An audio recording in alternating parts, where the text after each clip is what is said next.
Olá, muito bom dia a todos.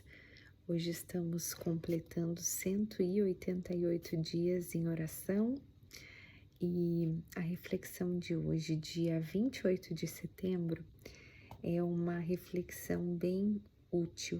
Ela é dolorida, mas ela é útil e acho que até cai bem eu estar aqui um tanto quanto descabelada, num horário que já não é o mais confortável para mim, talvez nem o mais confortável para vocês, mas uma frase que inclusive os australianos usam muito aqui, eles dizem assim: é como é, né? It is what it is.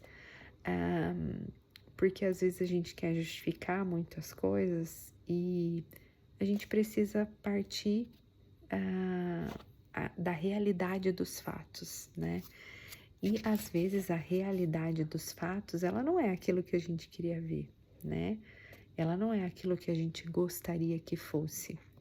E um pedaço que me chamou muita atenção no fragmento bíblico de Isaías 66, dos capítulos 12 a 16, diz assim: Pois o Senhor virá no meio do fogo, com seus carros semelhantes ao furacão, para satisfazer a sua cólera num braseiro e cumprir suas ameaças em chamas ardentes, porque o Senhor fará a justiça de toda a terra pelo fogo e de todo o ser vivente pela espada, e muitos cairão sob golpes do Senhor.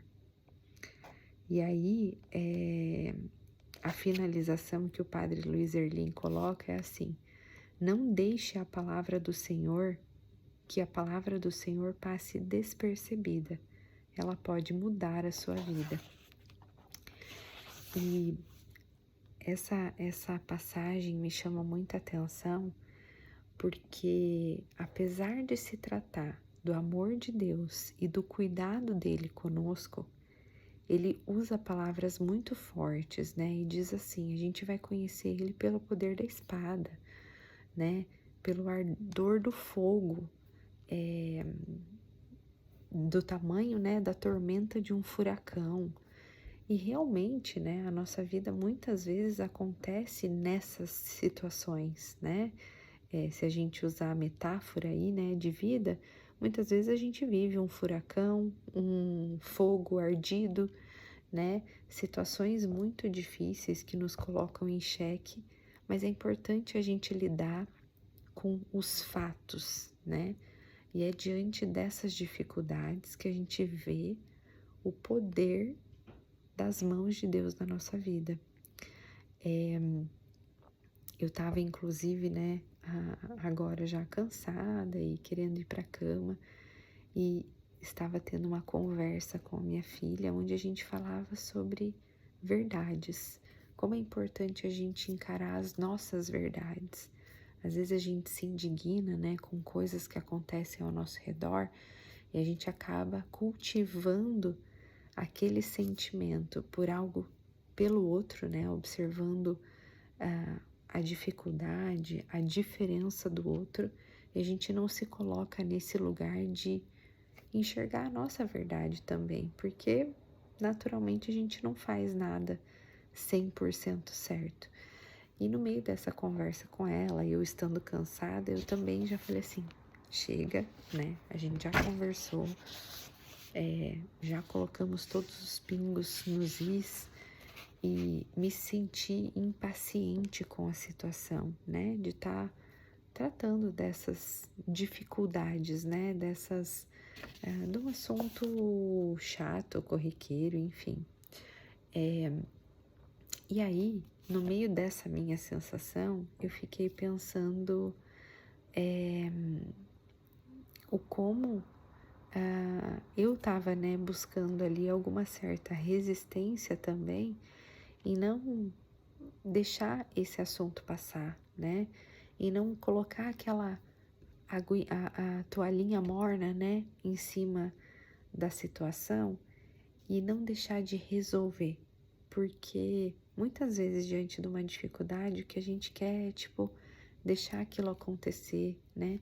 As coisas passarem pelo morno e aí nunca se resolve. Então, eu também no meio dessa minha impaciência pensei assim, Senhor, que a gente não perca a paciência, né?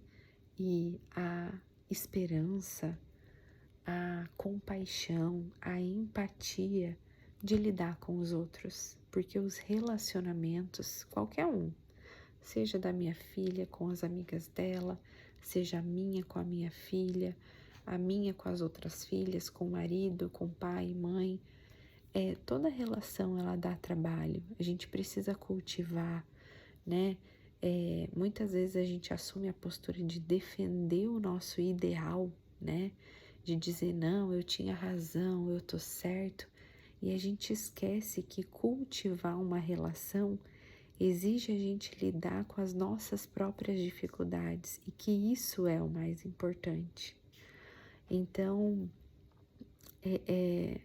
acho que me pesou, né, essa leitura logo após essa situação, eu imaginando essa impaciência, essa insatisfação com algum momento e como isso faz a gente cegar, né, da importância da gente lidar com essas verdades. No momento em que algo difícil está acontecendo, como eu deixo que esse novo ser que habita dentro de mim fale mais alto, né? Como ele agiria nessa situação? Então, esse foi o ensinamento que, de novo, eu procurei aplicar, né, na minha vida de uma forma prática, e é com essa reflexão que eu gostaria que vocês também exercitassem aí na vida de vocês, e eu tenho certeza que vai trazer bons resultados, e com a nossa união, com a nossa perseverança, com a nossa paciência, a gente está construindo um mundo melhor. Fiquem todos com Deus, recebam todo o meu carinho e amanhã a gente se vê de novo. Um beijão, Simone.